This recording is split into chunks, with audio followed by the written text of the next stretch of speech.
Hey, thanks for coming back to the channel. This video is going to be about our right as citizens. And a right is not a privilege. I want to make that very clear. Our right to keep and bear arms and what that means. And it's for the security of a free state. And of course, the free state includes us as individuals. At the end of the day, the Second Amendment gives citizens the right to keep and bear arms. Now, people conflate arms with being this. This is an arm, right? But so is this. It doesn't say keep and bear guns. It says keep and bear arms. And the purpose of keeping and bearing arms is to be able to use deadly force to protect the state, the country, or yourself. Let that sink in. The Second Amendment gives us individuals the right to use deadly force.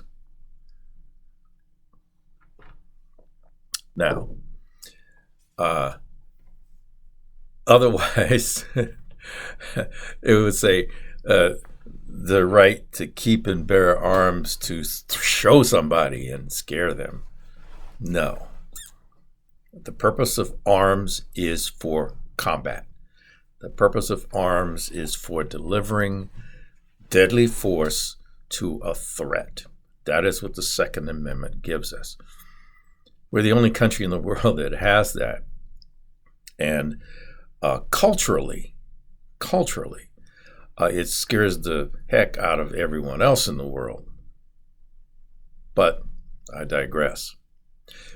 We have the right to keep and bear the ability to deliver deadly force to a threat. We can choose as individuals to not do that. We can choose as individuals to not keep or bear arms. We can choose not to do that. But those who choose not to do that cannot turn around and say, then therefore everyone else must not as well. Right?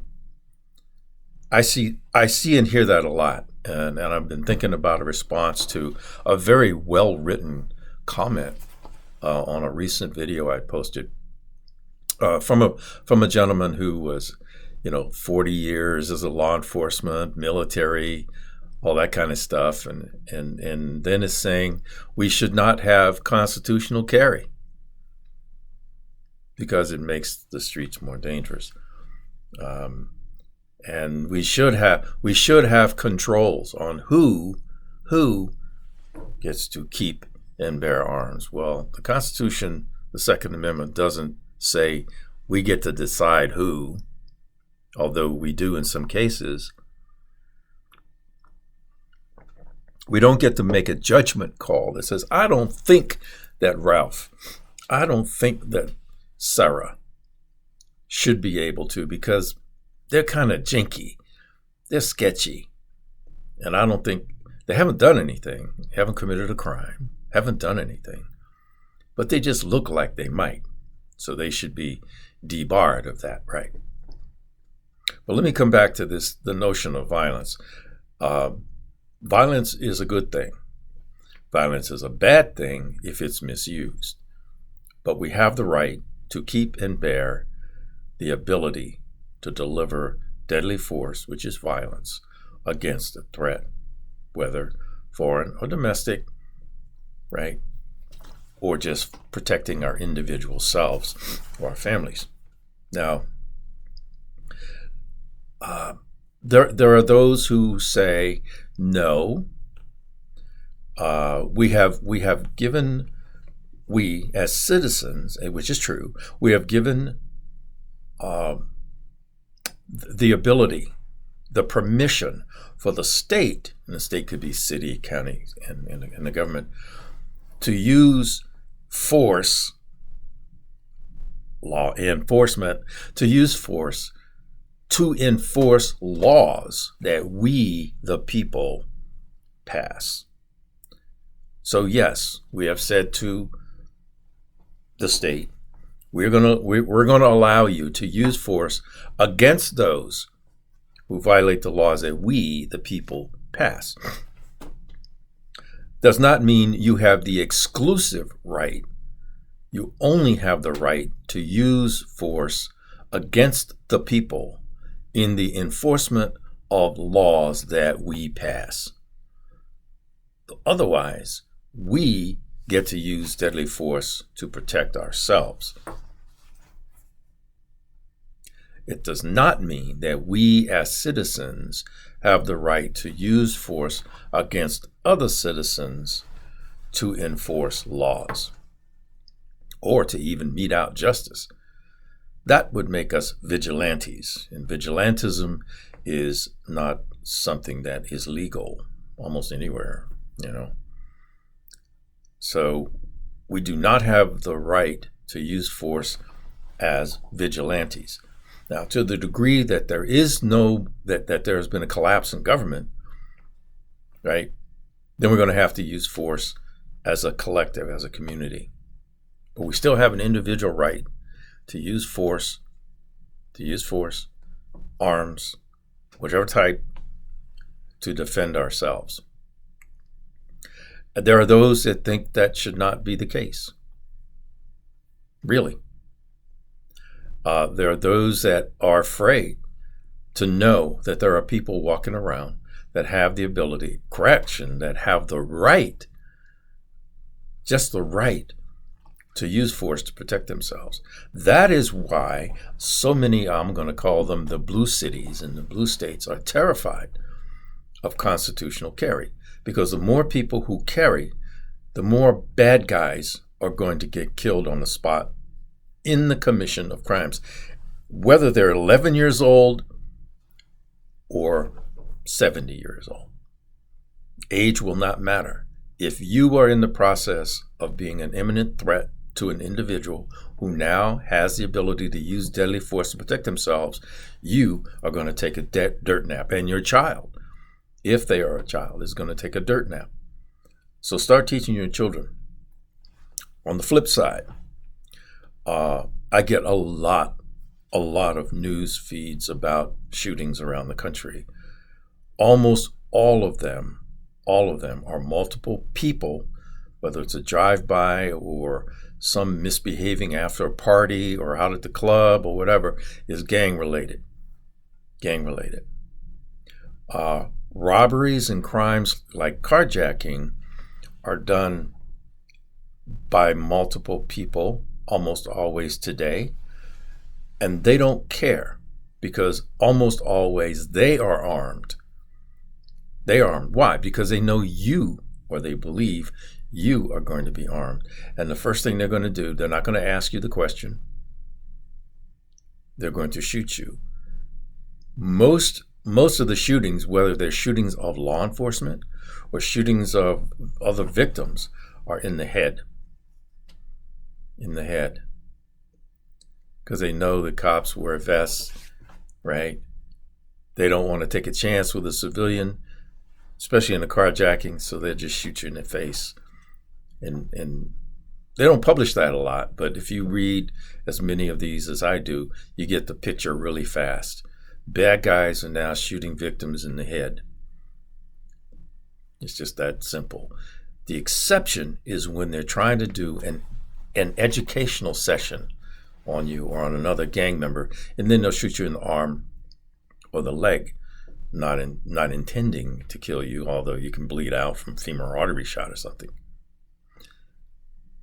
So violence, the ability to use violence in public in defense of oneself, is a right that we have.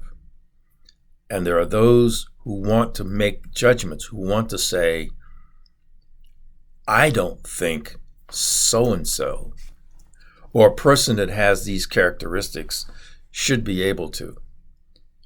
a constitutional right does not lend itself to be limited by future think. That's 1984 Orwell kind of thinking. You cannot take away a right because of what you think a person might do. That's not America. There are plenty of people, especially folks that are in the mental health field, who feel that they have some kind of magic and they can come up with some kind of science that says, the science says that if you have these, then you are more probable to do this, and therefore your right should be taken from you. We need to be very careful of those people who say the science says, especially those people in the mental health or psychology or psychiatry field, because they feel they have privilege. The fact is, a mental diagnosis does not constitute the ability to take away someone's right. Your behavior, what you do, matters, not what you think or what you say. We need to think about that. There are those who say, I support the Second Amendment. I support the Second Amendment. I'm a gun owner. Gun owners don't support the Second Amendment. Gun users do. If you're a gun owner, you don't mean jack. You only mean something. You're only important to the Second Amendment effort or support if you use or carry your gun or guns. Just because you own a few and you put them in the safe and you go out to the range and plink, or you even just do competition, but then the gun goes back in the safe. Good on you. So you can shoot well. But you are not a Second Amendment supporter because you have no intent. You have no intent of being dangered up, being armed and dangerous in public. Only those people who are willing to get dangered up and have the ability to use deadly force in public are real Second Amendment supporters. Now, that's my coffee morning comment. It's not a rant. And there are probably those who disagree. Good on you. If you do, put those comments down below.